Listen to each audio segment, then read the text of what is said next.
Assalamualaikum warahmatullahi wabarakatuh. Selamat pagi anak-anak semua. Oke, di kesempatan kali ini kita akan membahas tentang pelaksanaan hak dan kewajiban yang akan kita bahas di sini, yaitu tentang kewajiban kita terhadap tanaman, kewajiban terhadap lingkungan sekitar, maupun kewajiban terhadap hewan langka. Oke, langsung saja kita masuk ke materi.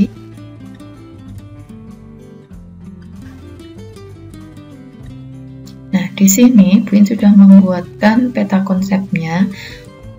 Materi kita di tema 3 ini yaitu meliputi apa saja, khususnya di muatan PKN kali ini. Ada beberapa poin yang akan kita bahas, yaitu tentang 1. Hak dan kewajiban dalam memanfaatkan tumbuhan, kemudian hak dan kewajiban terhadap hewan, terus bagaimana cara menjaga keseimbangan alam, melestarikan hewan langka, kemudian melaksanakan hak dan kewajiban dalam menjaga lingkungan, dampak apa saja yang ketika nanti kita tidak menjaga lingkungan, kemudian upaya apa saja yang bisa kita lakukan terhadap pelestarian lingkungan. Oke, yang pertama yaitu hak dan kewajiban dalam memanfaatkan tumbuhan. Kewajiban yang harus kita lakukan yaitu yang pertama, merawat tumbuhan dengan cara menyirami dan memberi pupuk, merawat agar tidak layu. Nah, setelah kewajiban ini kita lakukan, maka hak pun akan kita peroleh. Haknya apa itu? Yaitu memperoleh udara segar dan lingkungan yang sehat, nikmati buah yang dihasilkan. Contoh lain di sini yaitu mungkin anak-anak setiap hari kan bisa menggunakan kertas. Nah, ada hubungannya Bu? Ada. Semakin kita berhemat kertas, artinya semakin kita juga menghemat pohon yang ada di dunia ini. Karena kita tahu, kertas itu dibuatnya dari pohon. Nah, maka mulai dari sekarang anak-anak silakan lebih berhemat lagi.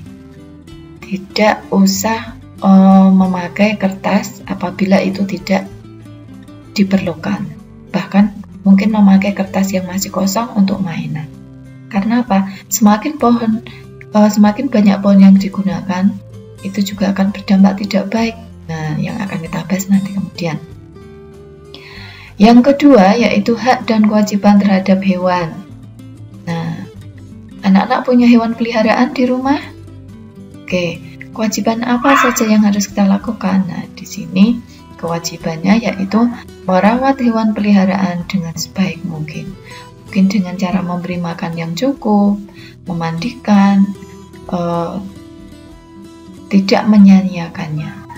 Nah, setelah kewajiban ini kita lakukan, hak apa yang akan kita peroleh yaitu memiliki hewan peliharaan itu bisa tumbuh dengan sehat.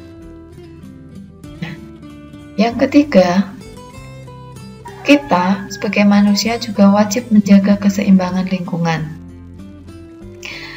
Kenapa kita wajib menjaga keseimbangan lingkungan? Yaitu, supaya keseimbangan lingkungan itu bisa tercipta. Bagaimana kita melakukannya? Yang pertama yaitu tidak mengganggu kehidupan hewan liar. 2, mungkin tidak melakukan perburuan liar. Kenapa tidak boleh melakukan perburuan liar? Karena perburuan liar ini bisa membawa dampak 1. Kepunahan hewan itu sendiri, kemudian rusaknya lingkungan, kemudian terganggunya keseimbangan alam. Nah, di sini contohnya misalnya ya, sering melakukan perburuan burung. Nah, padahal burung di situ ada yang memakan ulat. Ketika populasi burung itu berkurang, maka ulat pun akan tumbuh secara cepat. Nah, itu juga akan merugikan sekali. Nah, kemudian dampak yang berikutnya yaitu merusak tempat tinggal hewan liar. Semakin banyak pohon-pohon yang ditebangi itu bisa merusak tempat tinggal hewan liar. Kemudian hewan liar berpindah ke permukiman warga. Kalau habitat hewan itu sudah rusak, otomatis hewan pun akan pindah tempat. Nah, di sini juga akan merugikan akhirnya, yaitu karena apa? Karena hewan liar yang masuk ke permukiman warga itu akan merusak perkebunan dan peternakan. Oke, sampai di sini paham, Nak? Oke, kita lanjutkan. Nah, bagaimana upaya untuk melestarikan hewan langka? Nah, hewan langka itu adalah hewan yang dilindungi oleh pemerintah. Saat ini memang jumlahnya sudah mulai menurun karena itu tadi, karena tidak ada kesadaran dari manusia. Itu artinya masih ada perburuan secara liar yang itu akan merugikan lingkungan itu sendiri. Nah, bagaimana cara melestarikan hewan langka? Yaitu dengan mendirikan suaka margasatwa dan taman nasional. Kalian pernah pergi ke kebun binatang? Nah, situ ya. Tapi kalau di sini suaka margasatwa dan taman nasional itu contohnya yang ada di Kebun Raya Bogor misalnya. Di situ memang ada jenis hewan yang dilindungi dan itu tidak boleh diburu, Nak. Nah, itu wajib kita lestarikan. Nah, melaksanakan hak dan kewajiban dalam menjaga lingkungan. Kewajibannya apa saja? Dalam upaya menjaga lingkungan, itu bisa kita lakukan dengan cara membuang sampah pada tempatnya, tidak melakukan penebangan hutan secara liar, melaksanakan kerja bakti membersihkan lingkungan. Setelah kewajiban ini kita penuhi, otomatis haknya pun akan kita dapatkan. Apa itu? Menikmati udara yang segar, menikmati lingkungan yang bersih dan terhindar dari bencana banjir serta tanah longsor. Selain itu, ketersediaan air bersih bisa terpenuhi. Nah, poin yang selanjutnya yaitu dampak ketika tidak menjaga lingkungan. Nah, di sini ambil contoh yaitu penebangan hutan secara liar. Apa dampak yang ditimbulkan? Yaitu hutan menjadi gundul, timbullah banjir, tanah longsor, dan lingkungan menjadi gersang. Kegiatan yang kedua yaitu membuang sampah sembarangan. Nah, membuang sampah sembarangan itu bisa membawa dampak selokan atau sungai bisa tersumbat. Nah, jika sudah tersumbat ini, maka ketika hujan turun pun akan berdampak, yaitu terjadinya banjir. Nah, banjir sendiri itu bisa menimbulkan dampak yang tidak baik.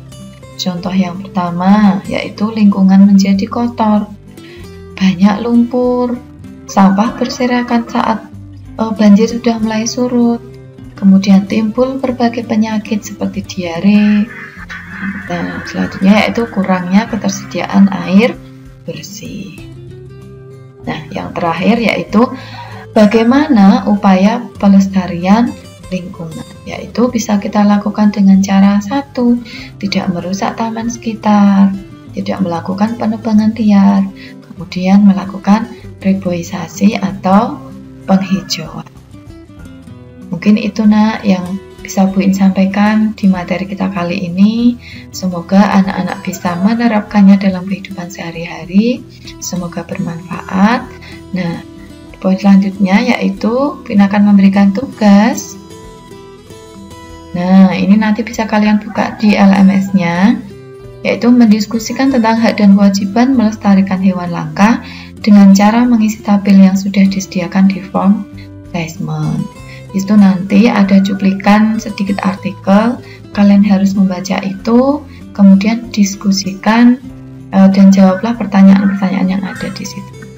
Oke, Nak, selamat belajar, tetap di rumah, tetap menjaga kesehatan. Semoga Allah segera memberikan kesempatan untuk kita bertemu kembali. Terima kasih. Wassalamualaikum warahmatullahi wabarakatuh.